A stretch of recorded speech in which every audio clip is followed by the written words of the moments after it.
Senator Ludlam. Thank you, Mr Acting Deputy President. Look, it's with no pleasure that I rise today to address the bill, hot on the heels of a Labor opposition that appear to be doing nothing more than going through the motions and are no longer even really deserving of the name. This is a bill that is at once lazy and dangerous, and I'll go into my reasons for believing those things. Lazy because, as Senator Collins has quite rightly pointed out, since November 2013, the Australian government has had in its hands the Australian Law Reform Commission's report, quite a broad-ranging inquiry into how to update our antiquated copyright regime for the 21st century. And it's done, not only has it done nothing to address those quite sensible and far-reaching recommendations, it has cherry-picked an element that wasn't even canvassed in the report and brought that forward, because it gives it the impression of having done something, and it directly answers to its cashed-up donors and lobbyists, which is how we're well aware this government works. So it's dangerous, it's lazy from a policy point of view, and it's also lazy politics. It's dangerous because it does create the architecture of a second internet filter in this country. Senator Collins referred to it a couple of times as modest. Perhaps it's a modest little filter, but from little things, big things grow, and this is not the kind of growth that we would be supporting. I'll go in a moment into a bit of detail about the current state of play with site blocking regimes in this country, but maybe just for some context, on the 17th of June, the Electronic Frontier Foundation in the United States, which is a leading advocacy organisation for digital rights in the US, pointed out the following.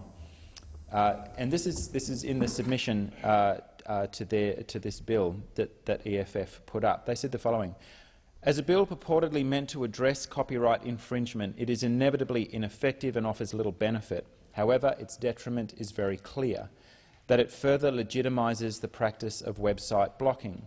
This will make it more difficult for Australia to take a stand against these practices when practiced by authoritarian countries, and to resist pressure from domestic special interest groups to block more and more categories of content that they might find offensive or undesirable. Does anybody here in this debate, whatever side of it you may be on, whether it's this sort of stale bipartisan consensus down the other end of the table or if it's up at this end, does anybody seriously believe that this scheme won't be expanded in the future to cover more categories of content? Of course it will. It has scope creep absolutely built into it. It is lazy and it is dangerous. And those who follow technology policy in this country might recall a forum that was held by the member for Wentworth, Mr Turnbull, in August 2010. And at that time, the Coalition, after the Greens and others had been campaigning for nearly 3 years, the Coalition had finally got on board with blocking Senator Stephen Conroy's much maligned internet filter. They had finally been persuaded by the strength and breadth of the campaign against the internet filter that they were going to oppose it. And of course that then leaves their opposition spokespeople off the leash to be able to say, that of course they thought that way all along. And I wasn't at this forum, but it was quite well written up. Paddington RSL, August 2010. Minister Turnbull, or opposition spokesperson Turnbull at that point, in quite a jovial mood, he said of the Labor Party scheme, the filter, it's dead, buried and cremated, and if it shows any signs of revival, it will then be exercised. And he said filtering is an idea which should have been put down long ago. It was simply not workable. It was a really bad idea that could only have come from people that didn't actually understand the internet. And that, I guess, is the kind of hypocrisy that tends to infect a debate such as this. From opposition, you can be against it once you've finally been persuaded by the strength of actual opposition in the community and amongst advocacy groups, but from government, here it comes. There was also the rather extraordinary debacle of an announcement of this government's filter in 2013 that I think lasted about 4 hours before it was knocked over. Mr Fletcher, some potential involvement of Mr Abbott. It appeared that Minister Turnbull was either blindsided or simply hadn't read the briefing materials that were put to him, that the government actually, or the opposition actually launched an internet filter proposal right before the election, and within about 4 hours it was dead. They'd backflipped and it was gone. And it's the kind of thing that nobody in their right mind announces in the run-up to an election campaign, but the government, knowing that the opposition is basically AWOL, feels reasonably confident that it can introduce a measure such as this. As I said at the outset, the government is setting in place not one but two filtering schemes, and both, in very different ways actually, are very interesting case studies of how not to regulate the internet. In the ashes of Senator Conroy's mandatory internet filter, where sites would be blocked against a rather poorly defined block list or blacklist of websites, Senator Conroy came up with another rather remarkable and expansive interpretation of Section 313 of the Telecommunications Act, which was basically, the interpretation was broadened to imply, quite directly, that a government agency under that section of the Act could fax, and apparently they do still use faxes, so who knew, a telecommunications company ordering them to block from viewing within Australia a site that they believe is breaching the law, the content thereon that breaches the law.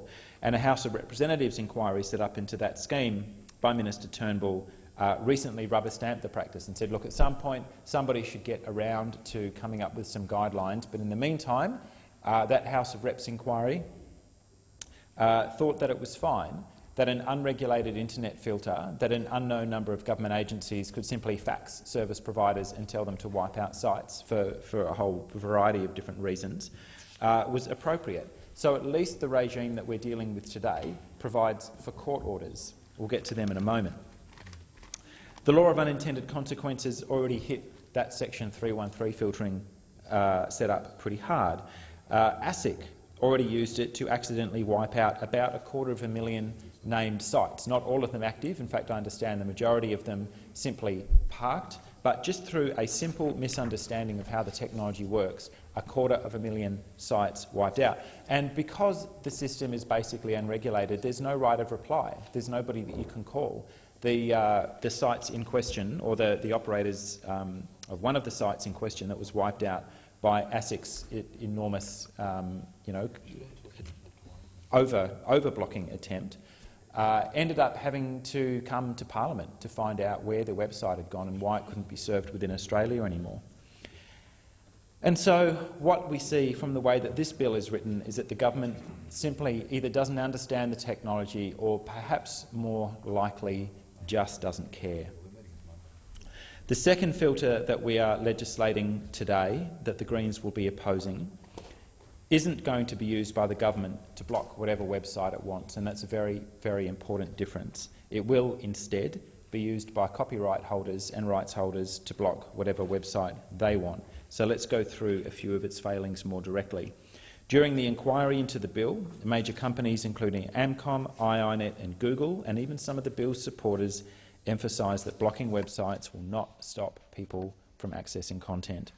Amcom and iiNet both put in their submissions site blocking is unlikely to be an effective way of dealing with online copyright infringement.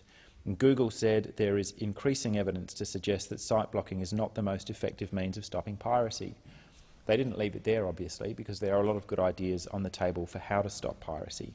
If people are determined to pirate it, it's very difficult to stop them. There are dozens of ways of getting around a website being blocked, ranging from using a virtual private network or a VPN, to using one of many streaming apps or websites, or just getting a hold of the files on a USB stick and running them from there. Choice noted in its bill inquiry submission circumventing a website block is not very difficult. The only effective way really to deal with copyright infringement on the kind of scale that the government is concerned about is to just make it available conveniently and affordably and in a timely way. The distribution model, where you could sit on your 20th century distribution bottleneck and put a property up on screen and then wait for 2 months and do the TV release, and then wait another 2 months and release it on DVD. That model's broken. That model worked before the internet existed. And rather than coming up to speed with that fact and offering content in a timely and convenient and cost-effective way, The rights holders, who have collectively donated around $4 million to those parties who are today championing their cause, the rights holders have called on the government to legislate. And they finally found a pushover of an Attorney-General who's doing so, and an opposition too weak to be bothered to turn up to the fight. We know this because the House inquiry into IT prices in Australia identified the ways of wiping out copyright infringement is quite simply just make the content available, and then people will use those appropriate channels. The House inquiry into IT prices, which looked into the sort of so-called Australia tax, where content providers and software developers and others treat Australia as this kind of island market where they can charge much higher prices, they can release stuff much later, and when that falls down and people then take the step of infringing copyright, these very same interest groups, having written out their cheques to the Labor Party and the Liberal Party, come in here expecting legislation for their benefit. And that inquiry recommended, for example, that consumers have a right to use evasion techniques to access geo-blocked content from being accessed in Australia. I don't actually think this is an issue that's going to be particularly controversial. Minister Turnbull has been pretty upfront. He says avoiding geo-blocking techniques shouldn't be illegal. The IT prices inquiry certainly found that it shouldn't be. So I propose to test goodwill on that proposition by moving an amendment when we get to the committee stage. And of course the government hasn't responded to that report either. And so what we see again is that element of laziness. Bring forward a site blocking mechanism, but don't deal with the broader, more nuanced elements of the way copyright policy needs to change to stay up to date with what technology is doing. And the launch, I think if you want evidence that people are willing to pay for content and won't pirate it if it's available, is the launch of Netflix in Australia not that long ago, which has seen an extraordinary take-up in service. So 1 month after its launch this March, Netflix has reportedly now accounts for a quarter of iiNet's traffic. They're struggling to keep up. They're hardening up and improving their infrastructure. A quarter of iiNet's traffic, according to one report that I saw, is now people using Netflix, people paying for content. People who weren't able to access this material through other channels are now stampeding through iiNet, and I'm presuming Telstra and others are seeing the same on their traffic. So it is lazy legislating. If you want people to stop ripping stuff off, and I'm an artist, I come from an arts background, I want artists to get paid, particularly Australian ones. If you want that to happen, make it available. Stop trying to pretend that it's still the 20th century and that the internet doesn't exist. And if experience has taught us anything, we get this ineffective site blocking regime, which I think has quite dangerous seeds within it for expansion and scope creep. And on the other hand, this mechanism that now exists, every filter that has been tried or trialled has had unintended consequences and overblocking. Labor's first internet filtering scheme quite notoriously listed the website of a Queensland dentist and a tuck shop consultant on its blacklist. ASIC, as I said before, inadvertently knocked over 250,000 sites. The Parliament's own internet filtering scheme. I suspect there's not a senator or staffer in this building who hasn't seen the Parliament's block list message for some piece of content that might have a word taken out of context. It blocked News Limited's former website, The Punch. I'm not even sure why. I've had similar experiences with other completely harmless sites. These things are actually very difficult to keep accurate, given the amount of the volume of content that's out there. The Australian Christian Lobby already called for the filter to be extended to cover completely legal pornography sites. So I know not that many people take them all that seriously, although some in the coalition probably still do. So arguably they might be seen as a voice from the fringe and someone not to pay too much regard to, but they do have very senior access to Liberal Party spokespeople and ministers, and they propose they called it a no-brainer, a clean feed, a mandatory clean feed. And if you want to see categories of content that the Australian Christian Lobby doesn't like, you'd have to put yourself on an opt-in list. You'd have to be listed as wanting to see things that the Australian Christian Lobby disapproved of. Now, I understand that they may be seen as voices from the fringe, but that was a serious proposition that they put forward as they welcomed Mr Turnbull and Senator Brandis's announcement of this. Speaking of voices from the fringe, Senator McDonald, I'm so looking forward to your contribution. I'll hurry along because I know you're very eager. Both the Communications Minister and the Shadow Attorney-General have stated that the bill is not intended to catch legitimate services like virtual private network providers, but the bill doesn't make it clear. Again, I'm hoping this is a relatively uncontroversial amendment. VPNs have a very wide variety of legitimate uses, and I think it's extremely concerning that this bill has left vague the fact that it may be possible for a court to decide that the primary purpose of VPN services is to facilitate or to infringe copyright. The structure of the bill makes it very clear that at least after the first several actions, it's very unlikely that these blocking injunctions that will come, most likely from foreign rights holders, will be blocked either by the affected website owners who may be based overseas and they're not necessarily going to want the expense of defending an Australian legal case, or the ISPs.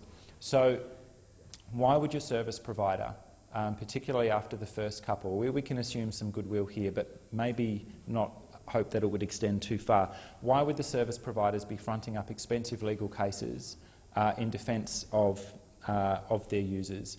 iiNet did that. They took that all the way to the High Court, and iiNet has been quite ferocious in defence of their users' privacy. This bill appears designed to circumvent that kind of goodwill and make it very expensive or very costly in the future. The experience in the UK, where a similar regime prevails, shows that ISPs are likely to only contest the first few injunctions before waving through most of what comes afterwards.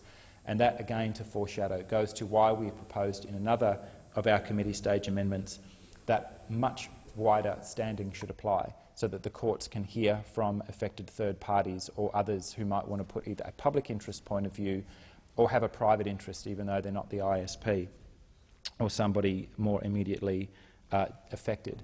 So, for example, if you use a cloud hosting provider, or if you use a particular service for business purposes and you suddenly find one day that it's been wiped out and that you can no longer reach it, you may have nothing to do with breaching copyright, but a court somewhere has decided that it was facilitating copyright infringement.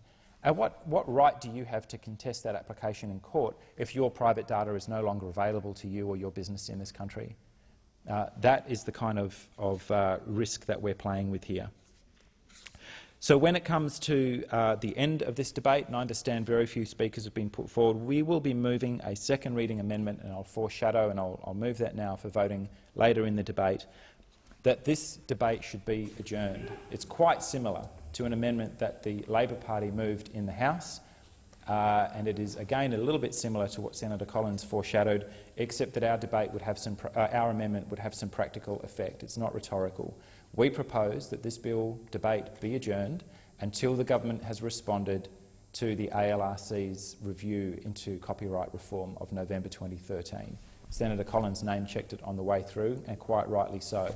That is where this agenda was last canvassed, in a reasonably broad and consultative way by people who weren't simply owned by the rights holders. $4 million in donations to the major parties. That is not something, that kind of influence is not something that the ALRC was subjected to. So I hope that we will get support that this debate should not proceed, and the vote should certainly not proceed until those bigger issues have been looked at. I think, as I said at the outset, this bill combines elements of laziness and it is also dangerous, and it is not something that we should be rushing forward. It's a bill that, in my view, appears designed to expand down the track. So I would call on the Labor Party this afternoon to actually be the opposition and try and hold this government to account for a change, in defence not just of the unintended consequences, but of the quite real consequences of passing the bill in its present form.